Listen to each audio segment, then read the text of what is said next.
Assalamualaikum warahmatullahi wabarakatuh. Perkenalkan, nama saya Habib Muhammad Nurul Ihsan, nomor induk mahasiswa 43010200153. Video ini dibuat guna memenuhi UAS mata kuliah fikih.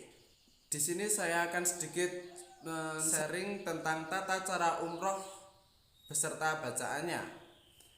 Seperti kita mengenal adanya rukun, salah satunya adalah menunaikan ibadah haji. Ibadah haji wajib dilakukan menunaikan ibadah haji adalah impian semua umat Islam, karena ibadah haji adalah ibadah yang memiliki banyak keutamaan dan kemuliaan di sisi Allah Subhanahu wa taala.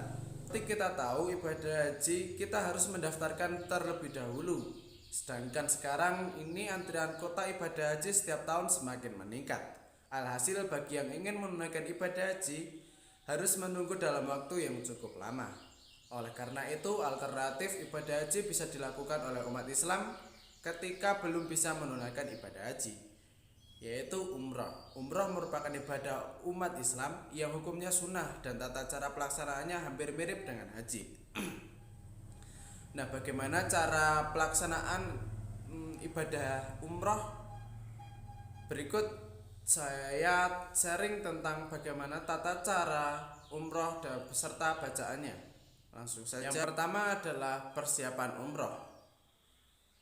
Sebelum kita melaksanakan umroh, alangkah baiknya kita membersihkan diri dulu dari kotoran atau najis, yaitu mandi junub atau mandi besar, menggunakan wewangi terbaik, memotong kuku, menipiskan kumis, mencukur bulu ketiak juga bulu kemaluan, mengenakan pakaian ihram baik untuk laki-laki maupun untuk perempuan. Untuk laki-laki menggunakan kain 2 lembar untuk menutupi pundak di bagian bawah punggul seperti layaknya sarung, dan bagian laki-laki dilarang mengenakan pakaian membentuk lekuk tubuh termasuk pakaian dalam. Sedangkan pakaian ihram untuk perempuan yaitu pakaian yang telah diisyaratkan yang menutupi seluruh tubuhnya, namun tidak dibolehkan memakai cadar atau niqab. Juga sarung tangan. Tata cara umroh kedua ialah mikot. Mikot merupakan tempat yang ditentukan Rasulullah SAW untuk jamaah berucap ihram pertama bagi punya niat haji atau umroh. Jamaah letaknya berbeda-beda tergantung dari mana datangnya jamaah tersebut. Ada yang melewati mikot tanpa berihram dengan sengaja wajib kembali lagi dan berihram dari tempat tersebut. Jika tidak, maka baginya dam atau dikenakan denda dengan menyembelih 1 ekor kambing dan disalurkan kepada orang-orang miskin di Mekah. Hafal niat ihram adalah labaik umroh. Tata cara yang ketiga adalah menuju ke Mekah. Tata cara umroh selanjutnya adalah menuju ke Mekah. Mengucap talbiyah umroh di mikot dilanjutkan dengan membaca dan memperbanyak talbiyah, mengeraskan suara bagi laki-laki dan lirih bagi perempuan hingga tiba di Mekah. Labaik Allahumma labaik, labaik la syarika labaik, innal hamda wa nimata laka wal mu'la syarika lak. Tata cara yang keempat adalah mulai aktivitas di Masjidil Haram atau tawaf. Setelah memasuki Masjidil Haram, jamaah bisa menuju ke Hajar Aswad sambil menghadap ke Hajar Aswad sambil membaca Allahu Akbar atau Bismillah. Allahu Akbar, lalu mengusapkan dengan tangan kanan dan menciumnya. Jika tidak memungkinkan menciumnya, maka cukup mengusapnya lalu mencium tangan yang telah mengusap Hajar Aswad atau dengan isyarat dengan jarak jauh tanpa menciumnya. Selanjutnya tawaf. Rangkaian aktivitas tawaf umroh tersebut dilakukan 7 putaran dari Hajar Aswad dan berakhir juga di Hajar Aswad. Saat proses tersebut juga disunahkan untuk berlari-lari kecil di 3 putaran pertama dan berjalan biasa di 4 putaran terakhir. Ada di antara rukun yumani Hajar Aswad disunahkan membaca Rabbana atina fid dunya hasanah wa fil akhirati hasanah wa qina adzabannar. Tata cara yang kelima adalah menuju Maqam Ibrahim. Maqam Ibrahim bukanlah kuburan dan tidak pula tempat yang terkait dengan kuburan lain. Namun di tempat ini Nabi Ibrahim pernah berdiri dalam rangka membangun Ka'bah. Berada di Maqam Ibrahim, jamaah disunahkan untuk melaksanakan sholat 2 rakaat. Rakaat pertama membaca surat Al-Fatihah dan dilanjutkan dengan membaca surat Al-Kafirun. Rakaat kedua membaca surat Al-Fatihah, dilanjutkan dengan membaca surat Al-Ikhlas. Setelah itu disunahkan untuk minum air zam-zam yang disediakan di sana, lalu kembali ke Hajar Aswad dengan bertakbir, mengusapnya dan menciumnya kembali. Tata cara yang keenam adalah sa'i. Sa'i merupakan berlari-lari kecil di antara Bukit Syafa dan Marwah. Saat di Bukit Syafa, jamaah diperintahkan untuk naik ke atas bukit menghadap Ka'bah dari atas, bacakan Allahu Akbar, Allahu Akbar, Allahu Akbar, la ilaha illahu wahdahu la syarikalah, lahul mulku wa lahul hamdu, yuhyi wa yumitu wa huwa ala kulli syai'in qadir. Tata cara yang ketujuh adalah bertahalul. Bertahalul adalah akhir dari pelaksanaan ibadah umroh yang dengan bercukur. Untuk laki-laki lebih baik bercukur sampai gundul, tapi jika tidak sampai gundul tidak mengapa. Sedangkan untuk tata cara umroh wanita hanya dicukur ala kadarnya. Dengan melakukan tahalul, maka sudah sempurna tata cara ibadah umroh lengkap sesuai sunahnya. Sedikit tambahan dari saya, meski bukan yang utama, ibadah umroh tidak kalah istimewanya dengan ibadah haji. Jika dikerjakan dengan sungguh-sungguh, maka ibadah umroh akan mendatangkan beberapa keutamaan. Mungkin itu sedikit penjelasan tentang tata cara. Selanjutnya saya juga akan sedikit men-sharing tentang tata cara ibadah haji beserta bacaannya.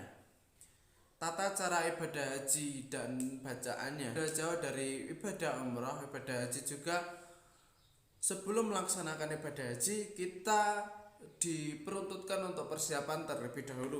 Persiapan yang bisa kita siapkan adalah memakai pakaian ihram bagi laki-laki berupa 2 lembar kain lebar untuk menutupi pundak dan bagian bawah punggung seperti layaknya sarung. Laki-laki dilarang mengenakan pakaian yang membentuk lekuk tubuh termasuk pakaian dalam. Sedangkan pakaian untuk perempuan memakai pakaian yang telah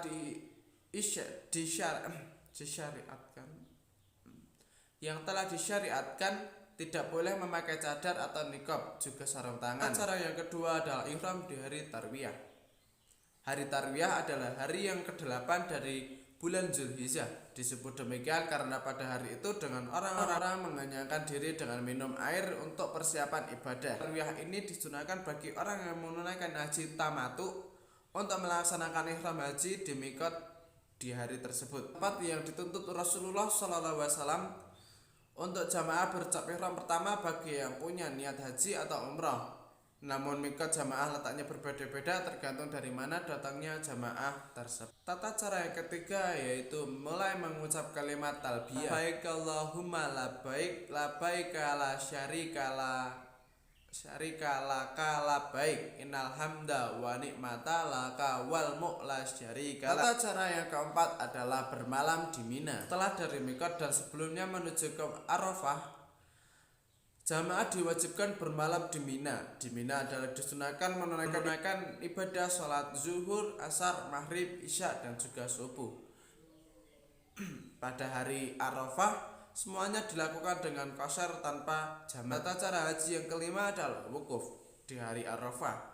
Jika matahari terbit pada hari Arafah, hari ke-9 dari bulan Zulhijjah, maka setiap jamaah berangkat dari Mina ke Arafah seraya mengumandangkan kalimat talbiyah. Ketika siang hari dan waktunya sudah masuk zuhur, maka ia sholat zuhur dan asyar secara jamak qashar dengan 1 azan dan 2 iqamah. Sebelum sholat, imam menyampaikan khutbah yang materinya sesuai dengan keadaan ibadah haji. Wukuf di Arafah merupakan rukun yang harus dilakukan dalam ibadah haji, sehingga sangat penting untuk diperhatikan tahap demi tahapnya. Tata cara yang keenam adalah bermalam di Muzdalifah. Jika matahari telah tenggelam pada hari Arafah, maka pada jamaah meninggalkan Arafah menuju Muzdalifah dengan tenang, diam dan tidak berdesak-desakan.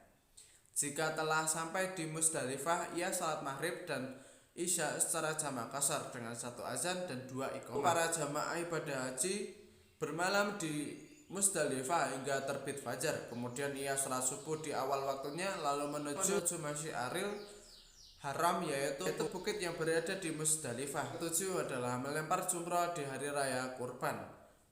Pada hari itu para jamaah diwajibkan melempar jumrah Aqabah dengan 7 batu kerikil dan secara berurutan. Cara melakukannya dengan mengangkat tangan dan mengucapkan takbir setiap kali melempar kerikil. Para jamaah menghadap ke Jumrah dan menjadikan Ka'bah berada di sebelah kirinya dan Mina berada di sebelah kanannya. Disunahkan untuk segera menyembelih hadyu atau sapi atau kambing sebelum hari raya kurban, namun hukum menyembelihnya ialah wajib bagi yang melakukan. Adapun yang melakukan haji ifrat, maka tidak diwajibkan menyembelih hadyu. Orang yang tidak bisa menyembelih hadyu diwajibkan puasa 3 hari pada waktu haji dan 7 hari ketika mereka pulang kepada keluarganya. Penyembelihan itu tidak harus dilakukan di Mina, tetapi boleh dilakukan di Mekah atau tanah suci lainnya atau Madinah. Dibolehkan pula bagi 7 orang untuk berserikat dalam 1 ekor unta atau sapi. Disunahkan untuk menyembelih sendiri dengan tangannya, tetapi jika diwakilkan kepada yang lain maka hal itu dibolehkan. Cara yang ke-9 adalah tawaf di Ka'bah. Tawaf di Ka'bah adalah 7 kali sebagaimana tawaf ketika umrah, tetapi tidak boleh dengan jalan cepat. Disunahkan pula untuk melakukan sholat 2 rakaat di belakang makam Ibrahim jika hal itu memungkinkan. Jika tidak, maka boleh melakukan sholat di tempat mana saja dari Masjidil Haram. Cara yang ke-10 adalah sa'i.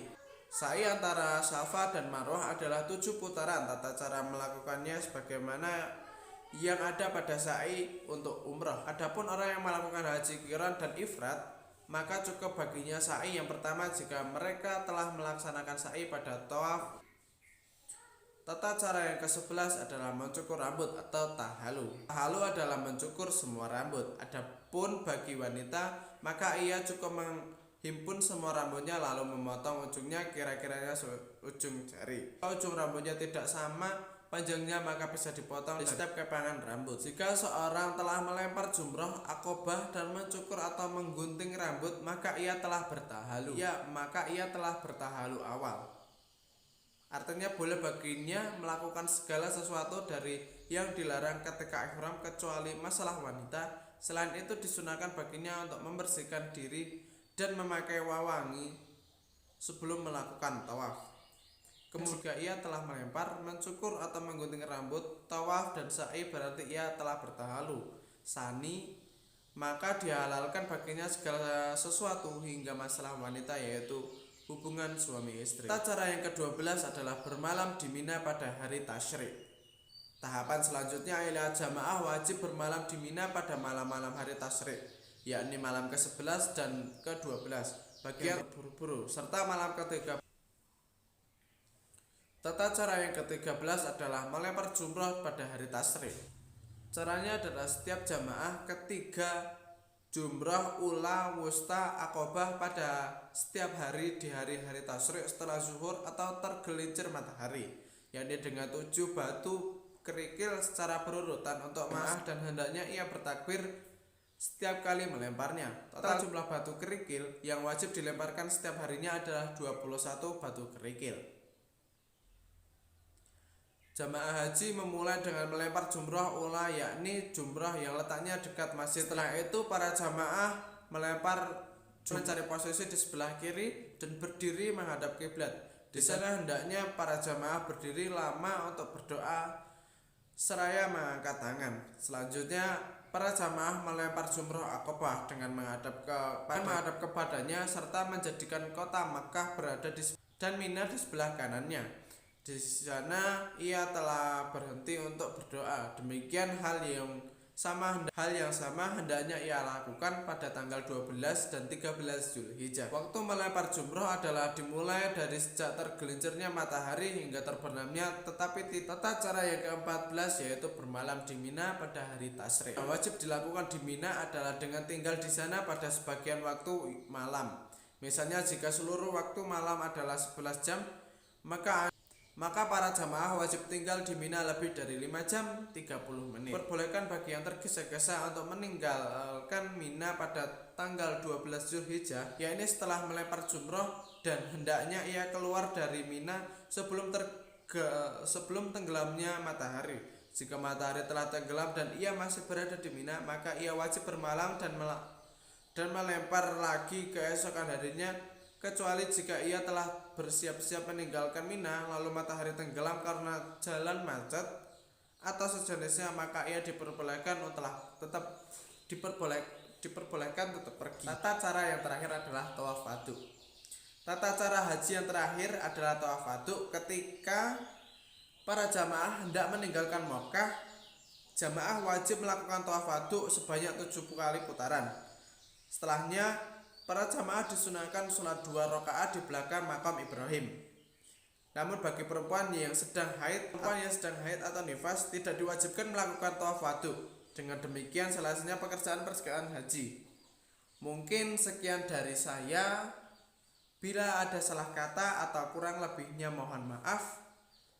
Wassalamualaikum warahmatullahi wabarakatuh.